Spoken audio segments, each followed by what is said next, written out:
You should know at this point that the acceleration due to gravity on Earth is 9.8 meters per second squared.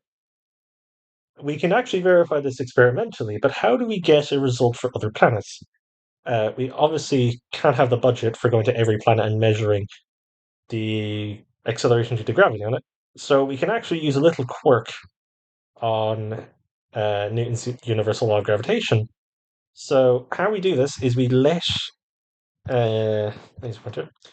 uh, we write the mass of the planet is mp, and we actually sort of envisage like a object of mass m compared to the mass of the planet. So, for instance, I'll have the mass of the planet mp, and then there'll be the mass of the object here. Now, it's the object that's accelerating downwards, and that's the one we want the gravitational acceleration on.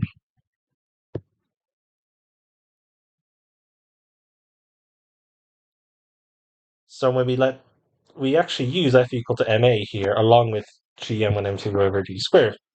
How do we do this? Well, here's the proof, or derivation rather.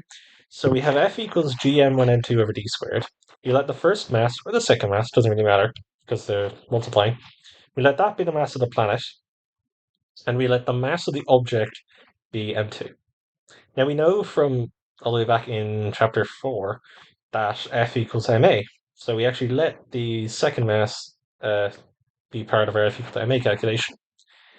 We get, oh, there should be a m2 in there. Sorry.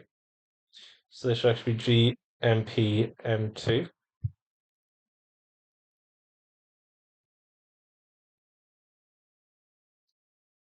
And then once we cancel those M2s, eventually we get this formula here. A equals big G times the mass of the planet over D squared. Now D, um, because we're considering the surface, this is actually the distance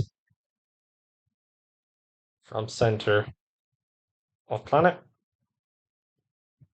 which is just the radius of that planet. So once we're given the radius and the mass of a planet, we can find its gravitational acceleration using this formula here. And we're going to go through a bit of a long-winded example to find the gravitational acceleration of a fictional planet.